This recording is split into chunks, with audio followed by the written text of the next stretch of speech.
Quand Manuel Valls, il y a quelques années, sur le marché à Ivry, disait devant les caméras, attention, il n'y a pas assez de blancos à l'image. Quand l'éditeur et écrivain Richard Millet dit à 18h à la station Châtelet-Léal, je me sens pas bien parce que je suis le seul blanc.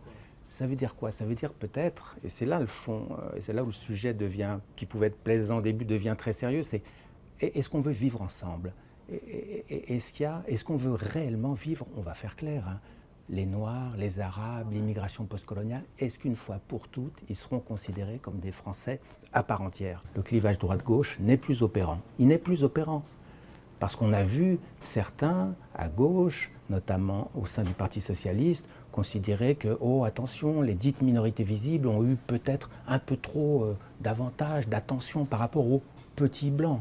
Et là aussi, dans un discours de gauche, de certains à gauche, on commençait à trier entre les blancs, oubliant que les catégories populaires d'aujourd'hui sont métisses, sont à la fois blanches, puisqu'il faut reprendre ce terme, et non blanches. Ça, ce sont les catégories populaires.